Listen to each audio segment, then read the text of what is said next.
Olá, meus queridos irmãos e irmãs, sejam todos muito bem-vindos.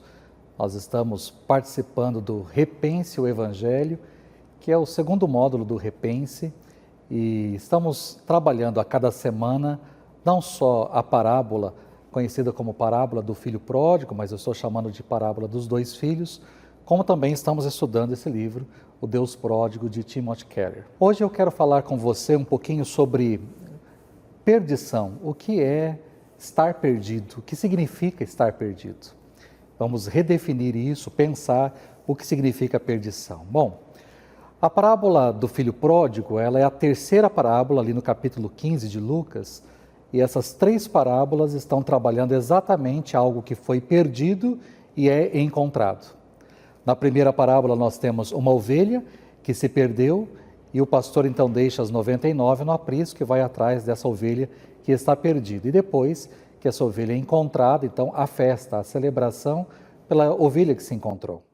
A segunda parábola fala de uma mulher que perdeu uma moeda, dentre as moedas que ela possuía, muito provavelmente essa moeda fazia parte de uma coroa, fazia parte de um colar, de algo que ela utilizava, e essa moeda se perdeu. Então ela revira toda a sua casa, levanta todos os móveis, varre todos os lugares para tentar achar a moeda perdida, e quando ela encontra, ela chama todos para fazerem uma festa, porque aquilo que estava perdido foi encontrado. E a terceira parábola é a parábola do filho pródigo, o filho que sai, que se perde na vida, que se perde no mundo, mas que também vai ser encontrado de alguma maneira ali pelo seu pai. E é interessante porque Jesus, quando ele se apresenta nos evangelhos, quem ele é, qual é o seu ministério, qual a sua função, ele diz que veio para buscar e salvar aquele que estava perdido. Então, se existem coisas perdidas ou pessoas perdidas, essas pessoas precisam ser encontradas. Então, nada melhor do que a gente pensar o que é estar perdido, o que significa essa perdição. Bom, quando nós olhamos para o irmão mais novo, é fácil da gente entender como ele se perdeu ou como ele se sentiu perdido.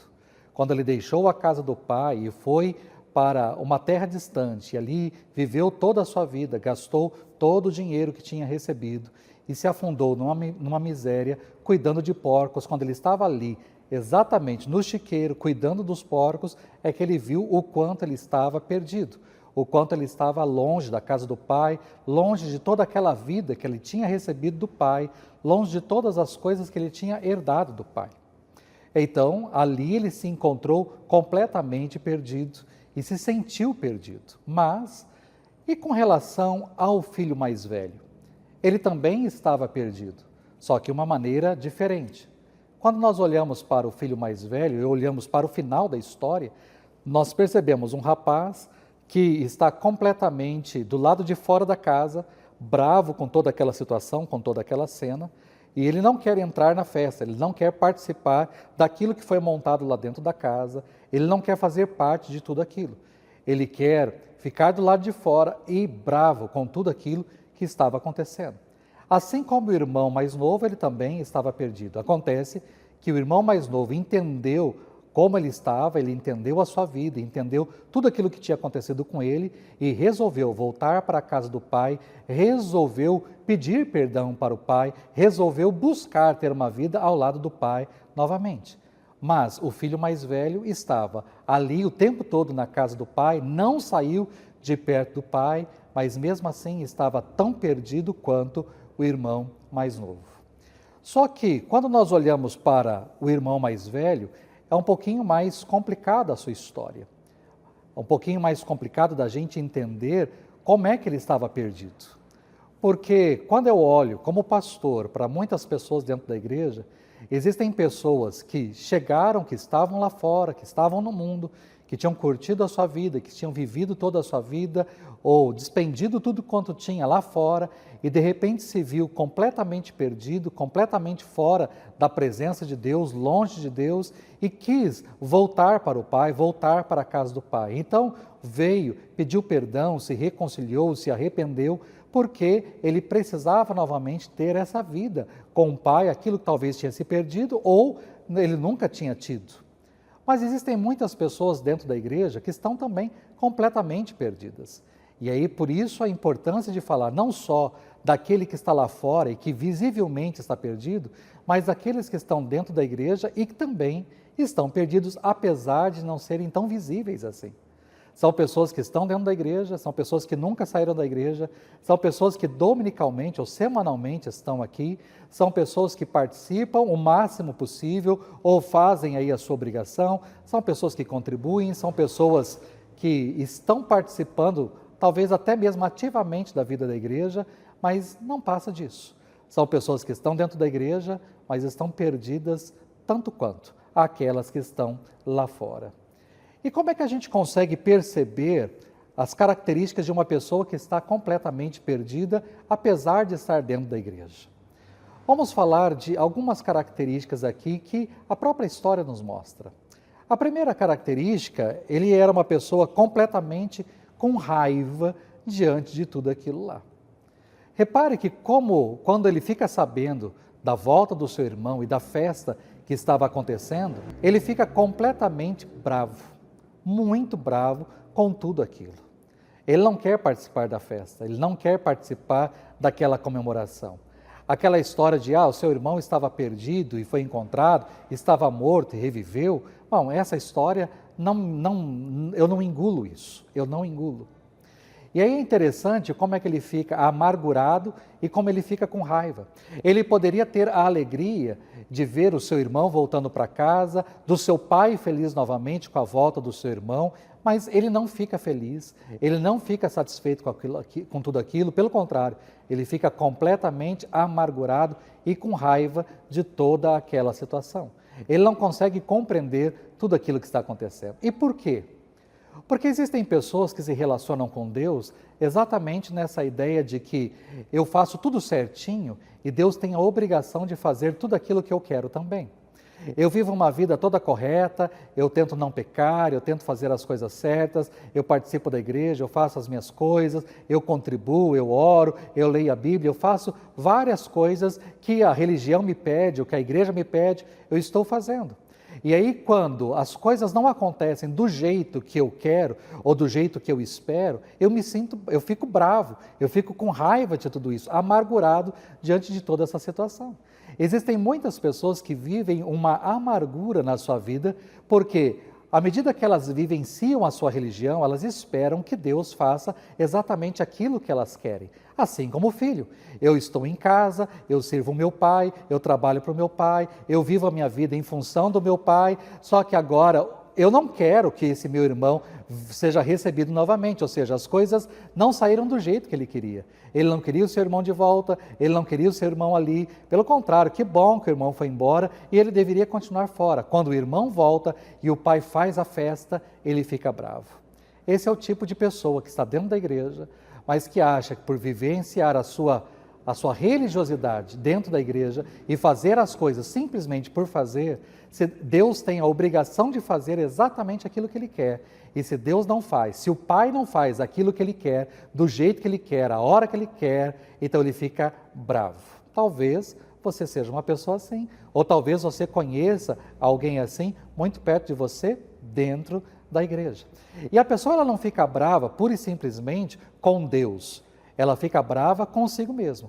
Porque quando ela também tenta fazer as coisas corretas e não consegue fazer, aí ela fica brava, com raiva de si mesma. Então existem duas pessoas com quem ela fica brava, consigo mesma, diante das situações que saem do seu controle ou que ela não consegue fazer como ela gostaria de fazer, mas também ela fica com muita raiva com relação a Deus, exatamente porque Deus não fez aquilo que ela gostaria que Deus tivesse feito. Bom, existe uma história muito interessante de Elisabeth Elliot, é uma parábola, uma história, vamos dizer assim, apócrifa, não está na Bíblia, faço questão de dizer isso, não está na Bíblia, mas é uma ilustração bem interessante. Ela conta que certa vez Jesus disse para os seus discípulos, vou falar mais uma vez, isso não está na Bíblia, mas ela fala que Jesus certa vez estava andando com seus discípulos e ali ele falou para os seus discípulos o seguinte, por favor, cada um carregue uma pedra para mim. Cada um carregue uma pedra para mim. Aí os discípulos então escolheram ali uma pedra no caminho, cada um pegou um tamanho de pedra e Pedro, muito esperto, pegou a pedra menorzinha que tinha. Ele não queria carregar aquela pedra, ia saber quantos quilômetros ia andar e para que era aquilo. Então ele apenas pegou uma pedra pequena e colocou dentro do bolso e foi caminhando. Lá na frente, quando era a hora do almoço, Jesus parou com seus discípulos e falou: muito bem, vocês têm aí a pedra que vocês carregaram para mim, então peguem essa pedra. Jesus orou e todas aquelas pedras se transformaram em pães. Então aquele era o alimento que cada discípulo poderia ter, era o pão que cada discípulo poderia se alimentar. Pedro, como tinha carregado uma pedra minúscula, você imagina, ele apenas comeu aquele aperitivo, aquele pedacinho de pão, porque ele não tinha carregado uma pedra grande. Aí Jesus, terminado o almoço, falou para os seus discípulos a mesma coisa: por favor, cada um pegue uma pedra e carregue essa pedra para mim. Então Pedro, pensando agora na janta, resolveu carregar a pedra maior que ele poderia carregar. Pegou aquela pedra, colocou ali sobre o seu pescoço, sobre o seu ombro e carregou quilômetros a fio, apesar do peso e de se envergar com o peso, ele carregou aquela pedra. Chegou lá na frente, era um lago e Jesus falou: muito bem, podem pegar a pedra e jogar essa pedra no lago. Não era jantar. E aí Pedro fica bravo. Como assim jogar a pedra no lago? Não é a nossa janta? Não. O que eu pedi para vocês? Eu pedi para vocês carregarem uma pedra para mim. Pura e simplesmente isso. Então nós reparamos, existem muitas pessoas que estão carregando pedras, vivem a sua religiosidade carregando pedras, mas estão achando que estão carregando pedras para si mesmas. Ou seja, eu estou carregando e fazendo tudo isso porque eu quero ter benefícios. Eu estou fazendo tudo isso porque eu quero ter vantagens. É a mesma história do Pedro. Eu vou carregar essa pedra enorme porque eu estou pensando na minha janta. Então, eu vou à igreja, eu vou dar o meu dízimo, eu vou contribuir, eu vou participar, eu vou trabalhar, eu vou fazer isso e aquilo porque eu estou pensando em mim mesmo. Eu não estou pensando em Jesus. E Jesus está dizendo: façam isso por mim, não por vocês. Então, quando nós fazemos coisas pensando em nós mesmos e as coisas não acontecem do jeito como nós queremos, nós ficamos bravos. Essa é uma das características muito presente ali nessa história com relação ao irmão mais velho. Bom, mas existe uma segunda característica aqui que eu falaria que é a superioridade. Repare quando o pai chega para conversar com ele e falar: mas esse seu irmão estava perdido, foi encontrado, eu resolvi fazer uma festa para nós comemorarmos, celebrarmos a volta do seu irmão. Repare como ele se refere ao seu irmão mais novo. Ele diz para o pai: este seu filho.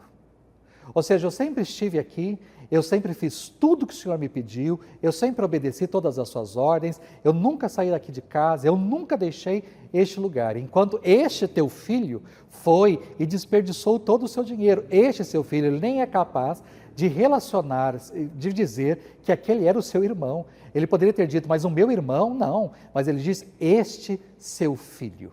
Aí você consegue perceber, com esse tipo de palavra, ou de palavreado, você consegue perceber o grau de superioridade que esse cara tinha. E isso está muito presente também dentro da igreja. Pessoas que olham para aqueles que estão lá fora e olham com ar de superioridade. Eles olham para as pessoas lá fora dizendo assim: eu sou melhor que você. Eu sou muito melhor que você. Eu estou na igreja, eu sirvo a Deus, eu fui lavado, redimido, comprado pelo sangue do Cordeiro, eu faço parte da família da fé. E a pessoa que está lá fora, ela é olhada realmente de cima para baixo. Nós olhamos com ar de superioridade, dizendo assim: a minha religiosidade, ou a minha fé me torna superior, ou maior, ou melhor que você. E que engano é esse nosso? Engano completo. Esse rapaz, ele tinha esse grau de superioridade, porque ele se achava maior, ele se achava melhor. O fato de ter ficado em casa enquanto o outro foi embora, o fato de ter obedecido o pai enquanto o outro desobedeceu, se rebelou, o fato dele ter ali feito todo o empreendimento melhorar enquanto o outro desperdiçou tudo, o fato dele ser o filho bem visto enquanto o outro era mal visto pela sociedade, bom, isso me dá superioridade. E esse é um perigo muito grande que todos nós corremos, né? Os irmãos mais velhos se orgulham muitas vezes de professar uma fé superior aos outros. Infelizmente, os irmãos mais velhos acabam tendo esse ar de superioridade E eles acham que o fato de professarem a sua fé é muito maior ou muito melhor do que aqueles que estão lá fora e que não professam nada. Ou seja, a sua religiosidade é superior àquelas pessoas que estão lá fora, que não estão vivendo a sua fé ou não estão vivendo nenhum tipo de religião ou relacionamento com Deus. Eles acham que o fato de serem crentes, o fato de estarem numa igreja, os torna melhores e superiores aos demais. E isso é um grande engano.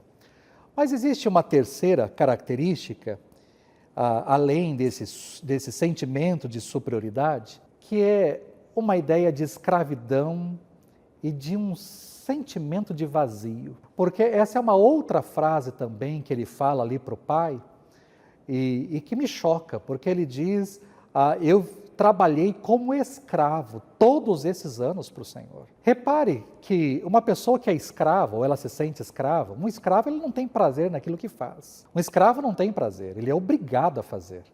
Existe uma obrigação sobre a sua vida. Existem pessoas, por exemplo, que têm os seus trabalhos, por mais que não são escravizados, mas eles olham para o seu trabalho e se sentem escravos. Se ele se sente um escravo naquele trabalho, é porque ele não sente prazer naquilo que faz. Porque quando nós sentimos prazer naquilo que faz, temos alegria, temos prazer, temos satisfação, a gente faz aquilo de todo o coração, a gente faz com vontade, a gente talvez nem vê o tempo passar, a gente quer fazer de novo.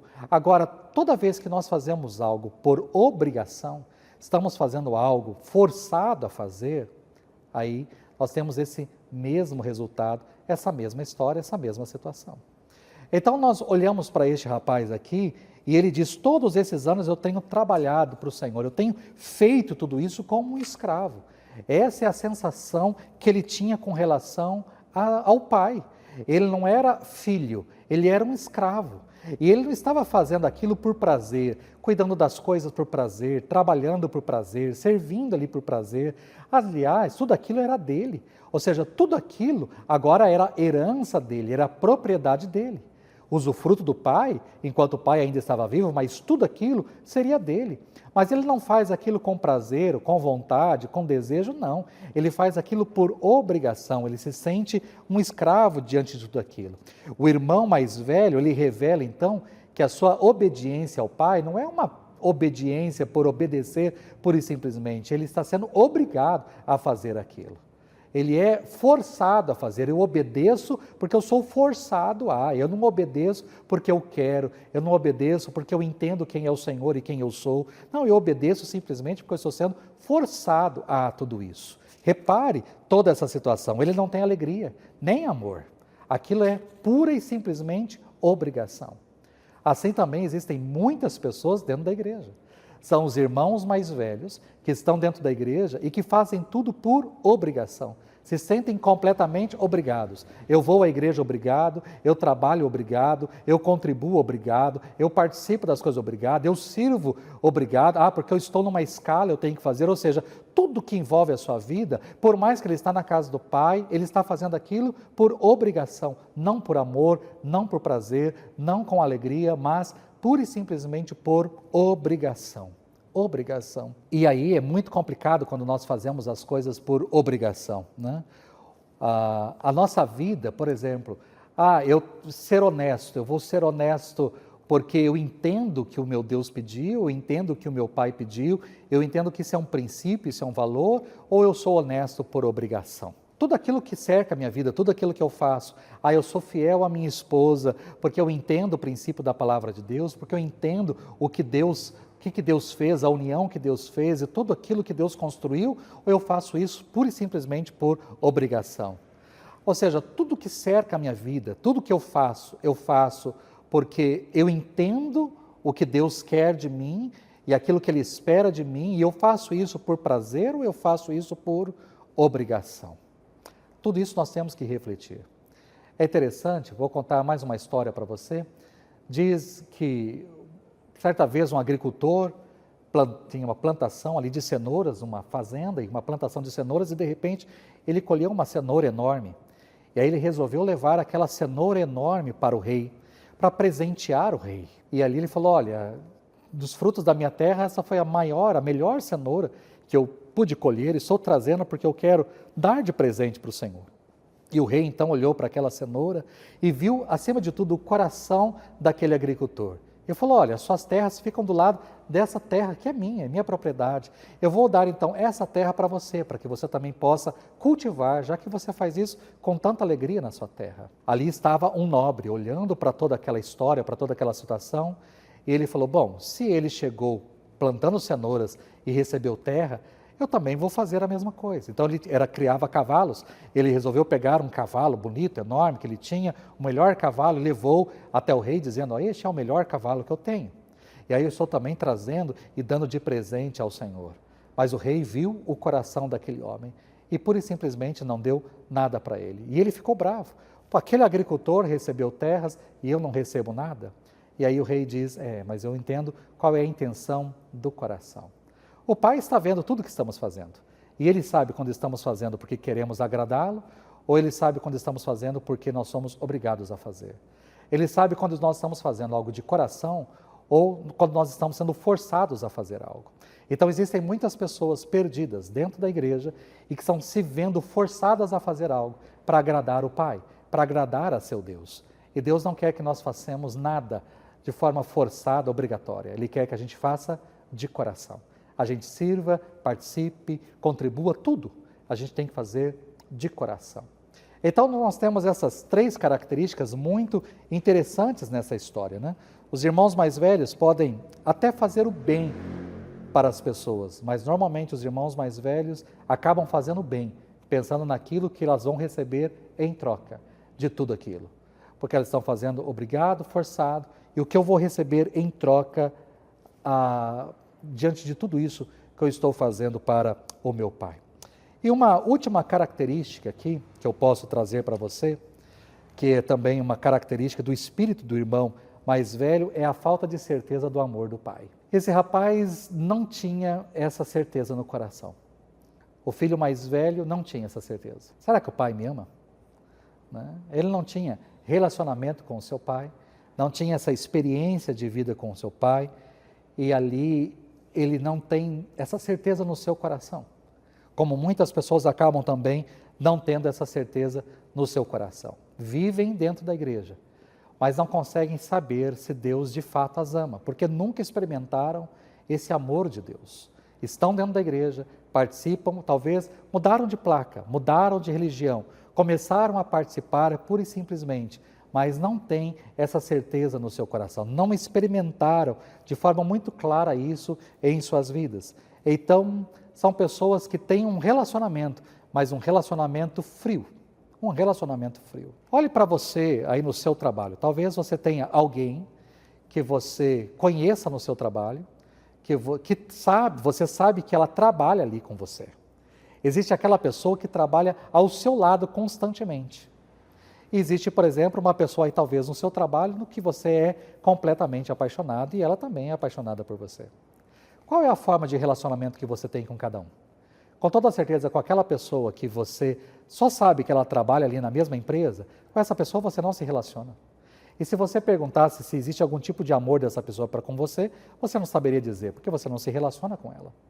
Aquela pessoa que trabalha ao seu lado, você talvez provavelmente conte algumas coisas para ela, você tem algum tipo de relacionamento com ela. Mas você também não sabe se aquela pessoa ama você de todo o coração. Agora, aquela pessoa que você é apaixonado e que ela é apaixonada por você, é aquela pessoa que você pode falar abertamente todas as coisas, é aquela pessoa que você se relaciona e relaciona muito com ela. Essa pessoa você tem certeza do seu sentimento com relação a ela e do sentimento que ela nutre com relação a você. É assim com Deus. Como é que tem sido o nosso relacionamento com Deus? Então, se eu participo apenas por participar e faço as coisas pura e simplesmente por fazer ou por obrigação, que tipo de relacionamento eu tenho? Vamos pensar, eu tenho minha mãe viva, mas se eu tivesse os meus pais vivos, você que talvez tenha os seus pais vivos. Se você vai à casa do seu pai por obrigação, é uma coisa. Agora, se você vai à casa do seu pai ou da sua mãe por prazer, é diferente. Você conversa por prazer. Aquele que vai por obrigação, ele vai ali apenas por cumprir tabela. Ele vai ali para saber se o pai e a mãe está tudo bem, ele dá uma passada rápida, vê se está faltando alguma coisa, pergunta se está tudo bem, como é que foi, se foi ao médico, se está tudo certo, se está faltando alguma coisa, só. Ele quer rapidamente ir embora para a sua vida, para a sua casa, para o seu dia a dia. Ele não tem tempo para perder ali com o seu pai e com a sua mãe. Mas aquele que vai com prazer, ele não vê o tempo passar. Ele fica, ele conversa, porque ele tem relacionamento. Se perguntar se seu pai e sua mãe amam você, ele diria, como meu pai e minha mãe me amam. E você ama seu pai e sua mãe? Como eu amo meu pai e minha mãe. Por quê? Relacionamento.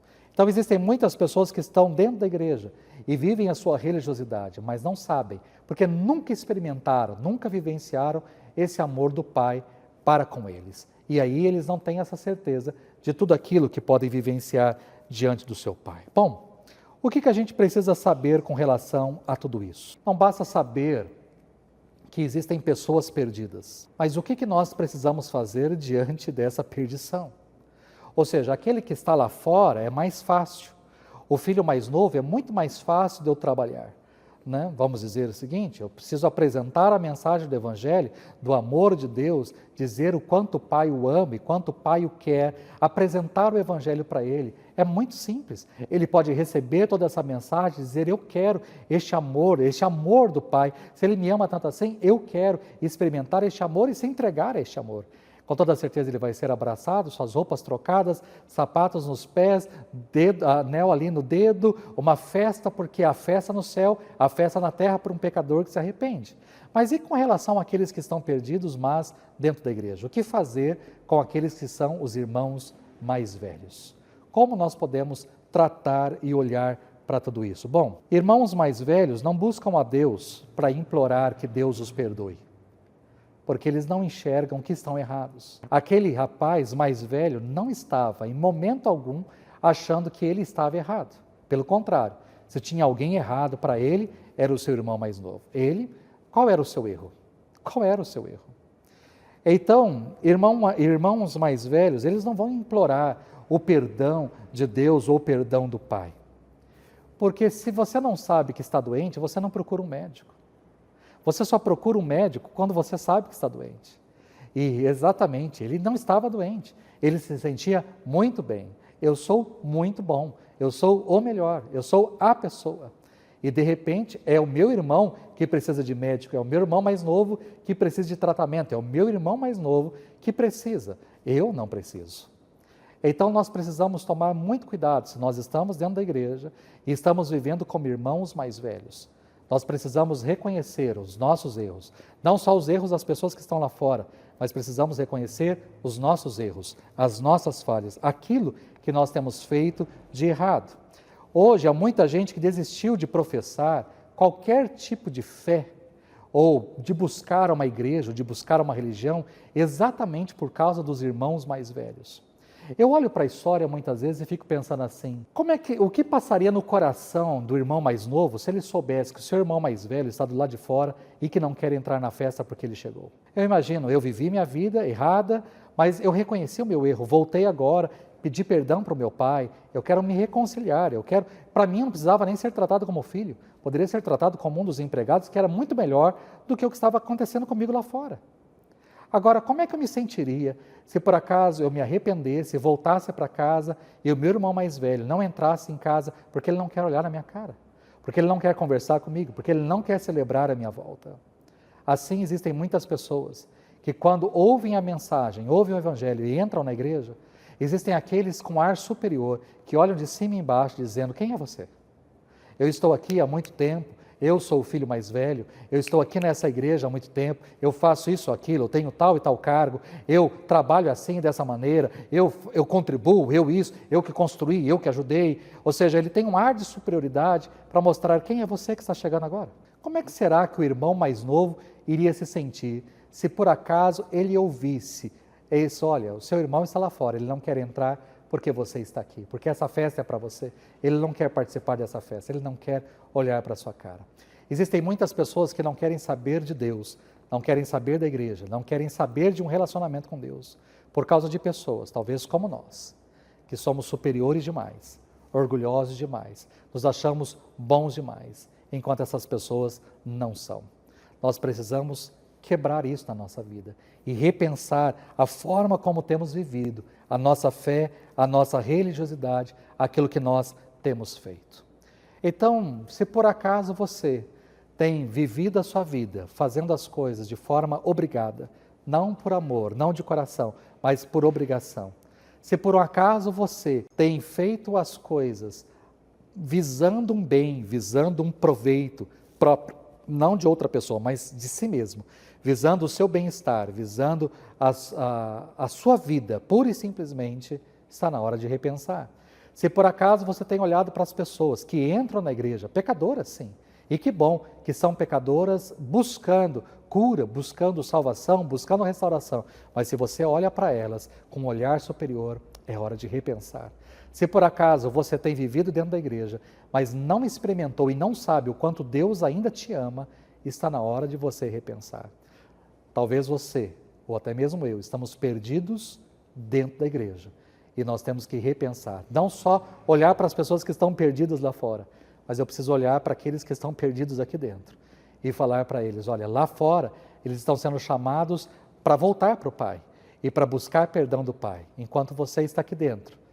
O que é que cabe a você, o que é que cabe a mim? Será que também não cabe a nós pedirmos perdão e buscarmos reconciliação com o Pai, mudarmos essa forma que estamos vivendo e termos uma nova vida na presença do Senhor?